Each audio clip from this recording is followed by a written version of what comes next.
সরিষা ইলিশের স্বাদ তো সবাই জানেন, কিন্তু সরিষা দিয়ে রুই মাছ যে এতটা মজা হতে পারে যেটা না খেলে বিশ্বাসই হবে না। আসসালামু আলাইকুম everyone, welcome to Mehnu's mom's kitchen. ইলিশ মাছ না থাকলেও মন খারাপের কোনো কারণ নেই, রুই মাছ থাকলে আপনারা এই সরিষা রুইটি একদম সহজভাবে তৈরি করে নিতে পারবেন। সরিষা রুই তৈরি করার জন্য এখানে আমার 2 রকম সরিষা লাগছে। 1 টেবিল স্পুন আমি লাল সরিষা নিয়ে নিয়েছি, 1 টেবিল স্পুন আমি হলুদ সরিষাটা নিয়ে নিলাম। দুটোটা সরিষা একসাথে মিক্স করে রান্না করার চেষ্টা করবেন। সরিষাগুলোকে আমি 20 থেকে 25 মিনিটের জন্য ভিজিয়ে রাখবো। ভিজিয়ে রাখার পর ভালো করে একদম কষলে কষলে ধুয়ে নিয়েছি, যেহেতু সরিষার মধ্যে অনেক ভালি থাকে তাই ভালো করে ধুয়ে নেবেন। ধুয়ে নেওয়ার পর একটি স্টেনারে পানিটি ঝরিয়ে নিয়ে একটি ব্লেন্ডার জারে নিয়ে নিয়েছি। আপনাদের হাতের কাছে ব্লেন্ডার জার না থাকলে পাটায় বেটে নেবেন। এর মধ্যে 2টি রসুনের কোয়া দিয়ে দিলাম, 2টি আমি কাঁচামরিচ দিয়ে দিয়েছি, 1/4 কাপের মতো পানি দিয়ে একটি স্মুথ পেস্ট তৈরি করে নিতে হবে, যেন কোনো প্রকার দানাদার না থাকে। পানি দিয়ে এই সরিষাটাকে ভালো করে আমি পেস্ট করে নিয়েছি। এবার আমার লাগছে রুই মাছ। আমি ধুয়ে রাখা পরিষ্কার করে 5 পিস বড় সাইজের রুই মাছের টুকরা নিয়ে নিলাম। হাফ টি স্পুন লবণ দিয়ে দিয়েছি, হাফ টি স্পুন দিয়ে দিলাম হলুদ গুঁড়া, সেই সাথে দিয়ে দিয়েছি 1 টেবিল স্পুন মরিচের গুঁড়া। মরিচের গুঁড়াটা একটু বেশি ইউজ করবেন, তাহলে ফ্রাই করার সময় একদম লালচে লালচে কালারটি আসবে। এরপর কি করতে হবে, মাছের গায়ে একদম মরিচ আর হলুদ ভালো করে লাগিয়ে নিতে হবে। ভালো করে মাখিয়ে নেবেন, মাছের কোনো অংশ যেন ফাঁকা থেকে না যায়। ভালো করে মাখিয়ে নেওয়ার পর এটাকে আমি একপাশে রেখে দিয়েছি। ফ্রাই করার জন্য চুলায় একটি পাতিল বসিয়ে পর্যাপ্ত পরিমাণে তেল দিয়ে দিয়েছি। তেলটি এমনভাবে দিবেন, মাছ ফ্রাই করার পর অবশিষ্ট তেল যখন রয়ে যাবে ওই তেলের মধ্যে আমি রান্নাটা সেরে নিব। একদম একসাথে সবগুলো মাছ দিতে যাবেন না, নাহলে একটার গায়ে বা একটার পাশে একটা লেগে যাওয়ার সম্ভাবনা থাকবে। তার জন্য 2 পিস অথবা 3 পিস করে করে মাছগুলাকে ফ্রাই করে নেবেন। আচ্ছা, মাছগুলা ফ্রাই করতে করতে আপনাদের কাছে আমার একটাই রিকোয়েস্ট, আমার রেসিপি যদি আপনাদের কাছে ভালো লেগে থাকে তাহলে ফ্রেন্ডস অ্যান্ড ফ্যামিলির সাথে অবশ্যই শেয়ার করবেন, লাইক কমেন্ট সাবস্ক্রাইব করতে একদমই ভুলবেন না। আর আমার ফেসবুক পেজটাকে ফলো করে দিয়ে যাবেন। এই মাছগুলাকে একদম ক্রিস্পি কড়া করে ভেজে নেবেন। যেহেতু সরিষার রুই তৈরি করব তার জন্য মাছগুলাকে একটু কড়া ভাজাই করবেন। মাছগুলো সবগুলা ভেজে নেওয়ার পর অবশিষ্ট তেলের মধ্যে আমি মাছটা রান্না করব।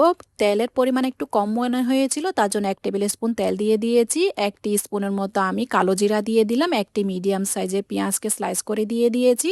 1 স্পুনের মতো লবণ দিয়ে দিয়েছি। যেহেতু মাছ ম্যারিনেট করার সময় লবণ ইউজ করেছিলাম, তাই সামান্য পরিমাণ লবণ দিয়ে এটাকে ঢেকে রাখবো পেঁয়াজ নরম হওয়া পর্যন্ত। 1 মিনিটের মতো রেখে দিয়েছি। পেঁয়াজটা যখন নরম হয়ে গিয়েছে তখন এখানে আমি কিছু মশলা ইউজ করব।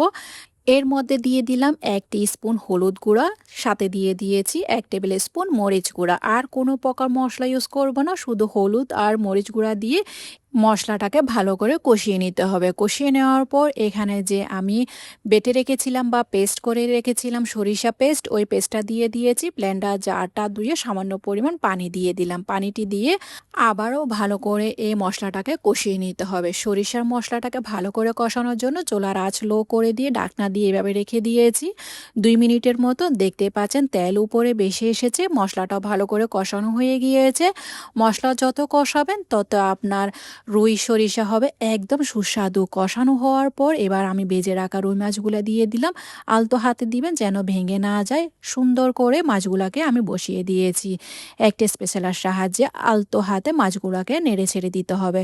জোরে জোরে নাড়তে যাবে না, না হলে মাছগুলা ভেঙে যাওয়ার সম্ভাবনা থাকবে। তার জন্য আমি বলেছিলাম কড়া ভাজা করার জন্য মাছগুলাকে আপনারা কড়া ভাজা করলে মাছ কোনো প্রকারে ভাঙবে না। তার জন্য আলতো হাতে মাছগুলাকে নেড়ে ছেড়ে দেওয়ার পর 1 কাপ পানি দিয়ে দিয়েছি মাছটি সম্পূর্ণভাবে রান্না করার জন্য। 1 কাপ পানি দিয়ে দেওয়ার পর আবারও আলতো হাতে ভালো করে নেড়েছি। এরপর ঢাকনা দিয়ে মাছটাকে সেদ্ধ হওয়ার জন্য আমি বসিয়ে রাখছি। চুলার আঁচ কিন্তু মিডিয়াম টু লোতে রাখবেন। প্রায় 5 থেকে 6 মিনিট পর আমার মাছ রান্নাটা একদম পুরোপুরি কমপ্লিট। মাছ রান্না একদমই হয়ে গিয়েছে। নামানোর আগে হাফ টি স্পুন আমি ভাজা জিরার গুঁড়া দিয়ে দিয়েছি উপর দিয়ে। ভাজা জিরার গুঁড়া দিয়ে দেওয়ার পর আলতো হাতে হালকা একটু নেড়ে ছেড়ে দিবেন। এই পর্যায়ে আপনারা গ্রেভিটা যদি আরও একটু ঘন রাখতে চান তাহলে পানিটি ঠানিয়ে নেবেন। আর যদি আপনারা গ্রেভি আরও বেশি রাখতে চান তাহলে সামান্য পরিমাণ পানি দিয়ে দিবেন। তবে সরিষার রুইয়ের গ্রেভিটা আমার যথেষ্ট সুন্দর মনে হয়েছে। এই পর্যায়ে আমি আর এখানে কোনো রকম পানি ইউজ করব না। 4 থেকে 5টি মতো কাঁচামরিচ ফালি দিয়ে দিলাম, হাতলটা ধরে আলতো হাতে নেড়ে ছেড়ে দিয়েছি। এবার চুলা বন্ধ করে দিলাম। চুলা বন্ধ করে আমি 10 মিনিট পর আপনাদেরকে প্রেজেন্টেশন করে দেখিয়ে দিচ্ছি। মাশাআল্লাহ, শুধু শুধু ইলিশের জন্য কেন অপেক্ষা করবেন? সবার ঘরে ঘরে তো রুই মাছ অ্যাভেলেবেল আছে বা পাওয়া যায়। আপনারা রুই মাছ দিয়ে এই সরিষা রুইটি অবশ্যই ট্রাই করবেন। সহজভাবে আপনাদেরকে রেসিপিটি করে দেখিয়ে দিয়েছি। আজকে তাহলে এই পর্যন্ত। দেখা হচ্ছে নতুন আরেকটি রেসিপি নিয়ে। সে পর্যন্ত ভালো থাকবেন, সুস্থ থাকবেন, আমার জন্য দোয়া করবেন।